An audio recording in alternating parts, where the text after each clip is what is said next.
అన్నాను నా కల్లారా. నేను అనుకున్న ఒకటి జరిగింది అక్కడ.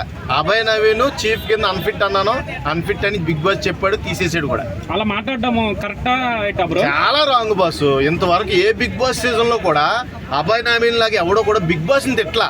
వ్యక్తిగతంగా తిట్టుకున్నారు అక్కడ హౌస్ మేట్స్, కానీ బిగ్ బాస్ ని ఎవడో కూడా ఇంత దరిద్రంగా తిట్లా. ఏంటి నువ్వు గేమ్స్ పెట్టేది మమ్మల్ని ఆడించడానిక, మమ్మల్ని చంపడానిక?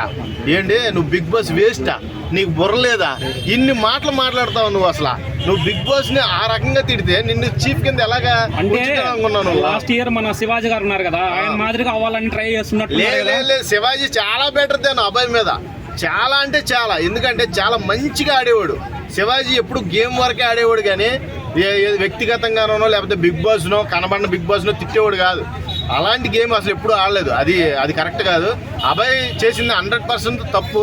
ఈ తప్పుని యాక్సెప్ట్ చేయమని అడుగుతున్నాడు. ఇవాళ ప్రోమోలో చూసుకున్నట్టయితే నాగార్జున గారిని రిక్వెస్ట్ చేస్తున్నాడు. రెడ్ కార్డు టైలర్ లో ఇచ్చినట్టు అనిపిస్తుంది కదా, బయటకు వెళ్ళిపోతున్నాడా ఉంటున్నాడా? రెడ్ కార్డు అంటేనే డేంజర్ జోన్. ఇక నువ్వు వద్దు హౌస్ కి అని నువ్వు ఇక ఆపేసేసి, ఈ గేమ్లన్నీ ఆపేసేసి నువ్వు బయటకు వెళ్ళిపో అని సీరియస్ వార్నింగ్ అయితే ఇచ్చాడు నాగార్జున. అదే అంటారు, జీతాలు ఇచ్చేవాడు మీద జోకులు ఎత్తే జీవితం తలకిందులు అయిపోద్దని. ఊరికనే కాదు, మన రూల్స్ బయట ఎట్లున్నా కూడా లోపలికి వస్తే బిగ్ బాస్ రూల్స్ నే పాటించాలి కదా. అవును, నా రూల్ నా సిస్టమ్ అంతే, నా హౌస్ నా రూల్స్ అంతే. అది ఓకే చేస్తే నువ్వు అక్కడ ఉండాలన్నాడు. ఒక్కసారి ఇచ్చారు, బ్రో ఒక్కసారి ఇచ్చాడు, రెండోసారి ఇచ్చాడు, మూడోసారి ఇచ్చాడు. 3 సార్లు ఇచ్చినాడు, 3 సార్లు పోయాడు. మెయిన్ క్వశ్చన్ బ్రో, నిఖిల్ మన కిరాక్ సీతాకి ఇవ్వకుండా ఆ గుడ్డుని మన సోనియాకి ఇవ్వడం ఎలా అనిపించింది మీకు? అంటే ఇప్పుడు సోనియా ఎలాగో ఓడిపోద్దని తెలుసు. ఇది ఇన్ఫ్లుయెన్స్ ఎక్కువైపోయింది. ఏంటి ఆడ అన్నం తినపోయిన అలగడం, సిగరెట్ కాల్చిన అలగడం. ఇంకో డౌట్ బ్రో, అంటే నిఖిల్ సోనియా వీక్ అని ఇచ్చాడా లేకపోతే? వీక్ అనే ఇచ్చాడు. అట్లా అనిపిస్తుందా లేకపోతే ఫేవరబుల్ గా ఇచ్చాడా? లేదు, ఫేవరబుల్ గా చూసుకుంటే ఫేవరబుల్ గా కనబడుతుంది.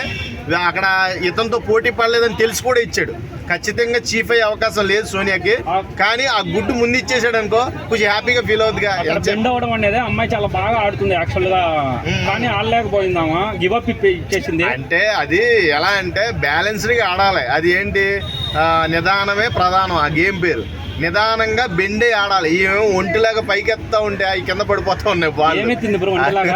వెనకాల నువ్వు ఊరుగా బాసు, నువ్వు మరీ దారుణంగా ఏమేమో చూస్తున్నావు నువ్వు అయితే బిగ్ బాస్ లో. మీరు చూడలేదా? నేను చూసాలే, యశ్మి ప్రేరణ అదంతా ఆ కథ వేరులే. అందరినీ వేసుకున్నాడంట.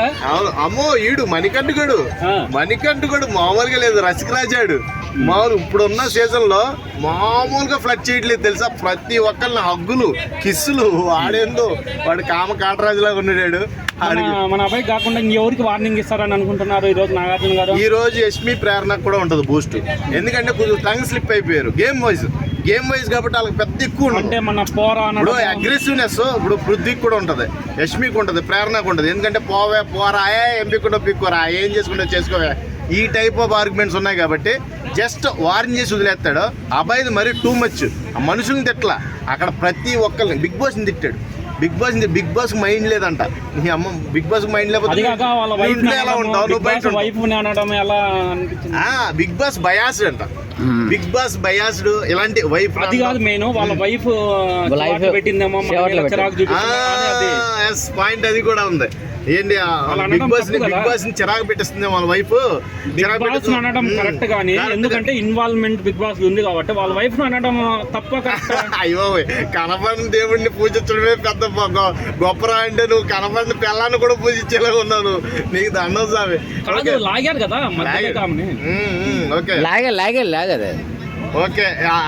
ఒక్క రకంగా చూసుకుంటే అబ్బాయి చేసింది రాంగ్ డిసిషన్ కాబట్టి అక్కడ చాలా రకాలుగా తిట్టాడు బిగ్ బాస్. ఒక రకంగా గెట్ అవుట్ అన్నాడు కదా, గెట్ అవుట్ అన్నాడు. ఈ రోజు ప్రోమోలు అదే చెప్తున్నా కదా, రెడ్ కార్డ్ చూపించి అనేసాడు. ఈ రెడ్ కార్డ్ ప్రభావం ఎంతవరకు వెళ్తుందో చూద్దాం. నాకు తెలిసినంత వరకు అయితే వదిలేస్తాడు. వదలరు. ఎవరు ఎలిమినేట్ అవుతారని మీరు అనుకుంటున్నారు? ఈ వీక్ లో అయితే నా రేస్ లో ఉన్న వాళ్ళందరూ కూడా అసలు గ్రాఫ్ అంతా తారుమారు అయిపోయింది మాట. లాస్ట్ వీక్ మనం వీక్ అనుకున్నాం. ఈసారి ఏమో మన ఇక పృథ్వీ ఇప్పుడు ఈడు మట్టికి ఒకవేళ ఎక్స్క్యూజ్ చేస్తే అభయ్ని ఒక్కసారికి, అభయ్ కూడా రేస్ లో ఉన్నాడు. ఏంటి ఎలిమినేషన్ రేస్ లో.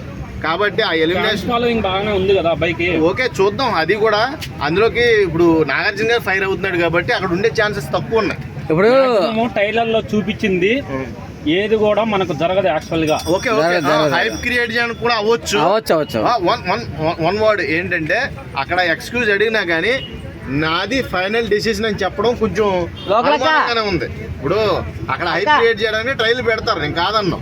కాకపోతే అక్కడ జరిగేది వేరు కదా. ఖచ్చితంగా అయితే ఎలిమినేట్ అవుతాడేమో ఆ పర్సన్ కాకుండా ఇంకెవరు ఎలిమినేట్ అయ్యే ఛాన్సెస్ ఉన్నాయి. Prithvi Sita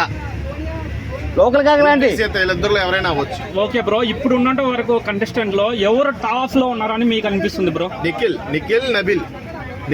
Nabil Yashmi. For more updates, like, comment, subscribe to our channel. Hey darlings, గంటని click చేయడం మర్చిపోకండి.